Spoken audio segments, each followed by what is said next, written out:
Welcome to our channel. The Israel Defense Forces have expanded its ground operation in Gaza, both in the south and more recently in the central region of the territory.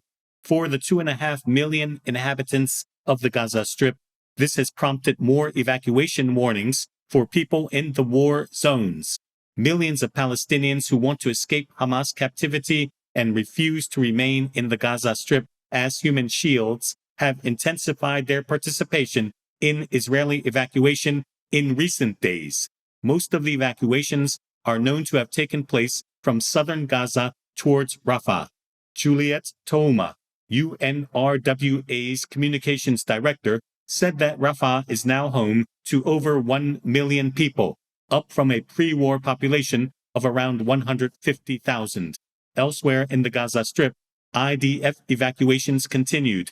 The IDF's last two evacuation announcements for the Bureij and Nusayrat camps prompted people to seek refuge in the central city of Deir al-Balah. Satellite imagery showed new camps forming around tents set up in vacant lots and plots of land. This indicated that the existing shelters and tent camps in Deir al-Balah were at capacity. Experts reported that as the IDF ground operations continued, more people would continue to move to the few remaining areas where there was no ground fighting. For this reason, the IDF has stepped up efforts to provide more and more accommodation in the gathering areas for evacuating residents. In addition, IDF officials distributed a large number of leaflets in Arabic in Gaza about the evacuees' escape. This was crucial to facilitate the evacuation of people from the Strip. In another move to facilitate evacuations, the IDF introduced a map of Gaza divided into small, numbered blocks. Israel announced the mapping system as a way to direct specific evacuations of civilians. The new evacuation centers on the map covered areas of southern Gaza near the Rafah settlement and the Kerem Shalom crossing. Following the provision of these facilities, it was last reported that 60% of Gaza territory is now under evacuation orders.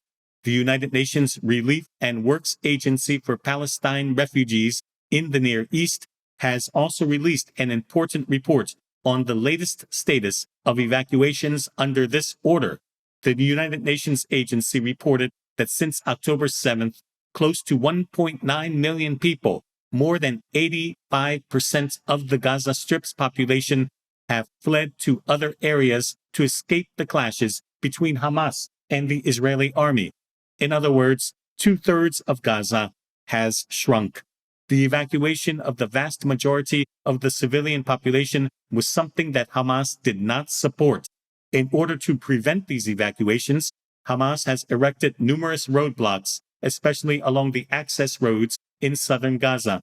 For a long time, Hamas gunmen also carried out civilian attacks to stop people trying to reach Rafah from the south of the Strip. Israeli military officials even claimed that Palestinians who wanted to flee the battlefield as part of the evacuation order were declared traitors by Hamas, and that some Palestinian citizens who did so were quietly murdered. Another method used by Hamas to prevent evacuations was to blame the war entirely on Israel.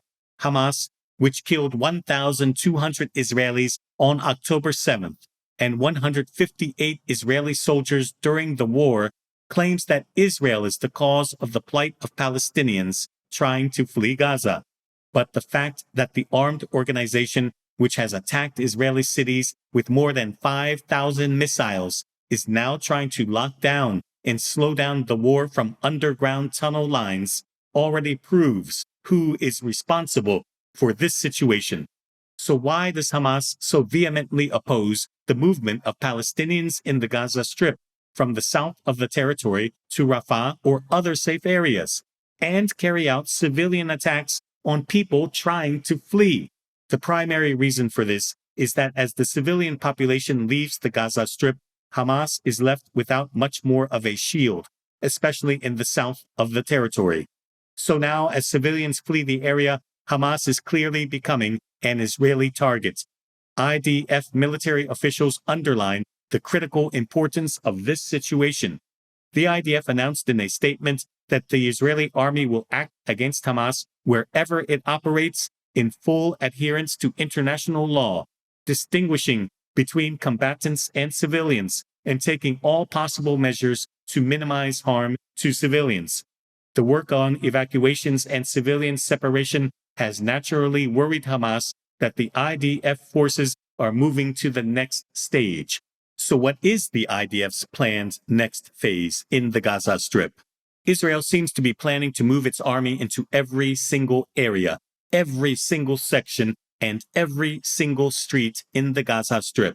With the intensification of the war in the underground tunnel networks, the Israeli military authorities want to bring their diversity and technological superiority to the field much more.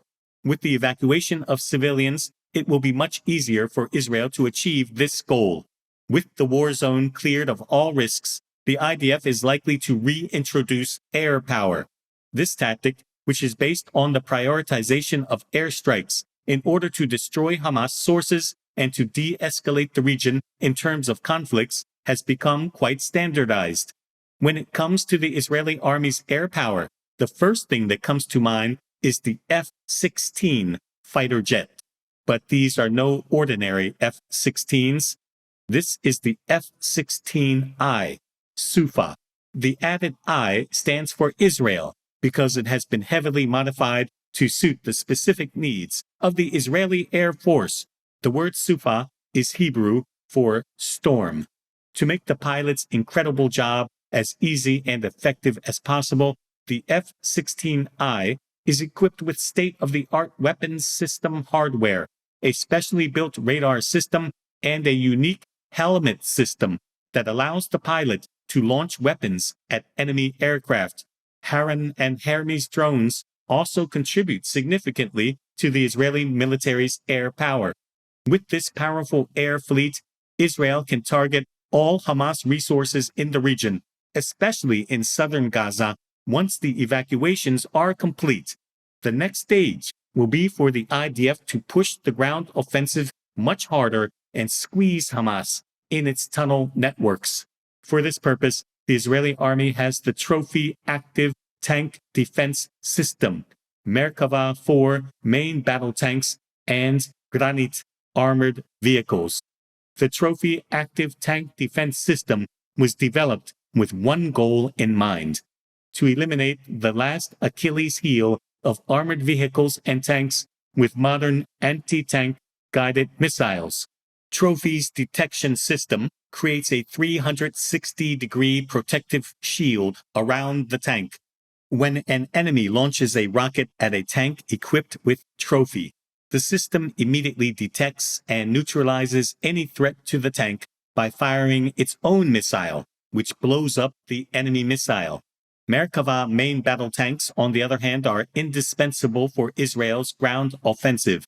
At first glance, the Merkava 4 main battle tank may not look much different from other tanks, but looks can sometimes be deceiving. In its current version, the Merkava 4 includes an upgraded fire control system capable of defending against attack helicopters, a digital battlefield management system, and an unprecedented suspension and tracking system that allows the Merkava 4 to move over even the most difficult terrain. With all these features, it is no wonder that Merkavas are considered one of the best tanks in the world. Finally, let's consider the Granit. At first glance, the Granit's armored vehicles may look like the Mars rover, but they are actually the newest addition to the IDF's Field Intelligence Unit's line of ultra-modern observation vehicles. These vehicles include a combination of optical and radar detection systems capable of detecting a man-sized enemy target from a distance of more than 7 kilometers, a concealed extendable radar mast, or an integrated system to instantly send live updates of enemy targets to friendly forces in the field. In addition, these armored vehicles are absolutely bulletproof. As we can see, after the evacuation operations in the Gaza Strip are completed, Hamas has a very powerful and effective army waiting for it It remains to be seen how Hamas will react to all this military power.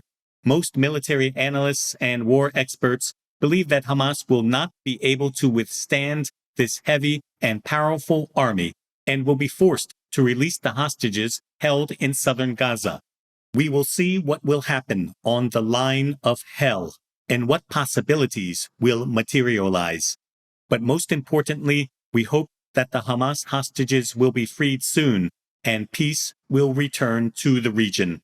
Thank you for watching us. You can subscribe to our channel, like our videos, and click the super thanks button below. See you in our next work.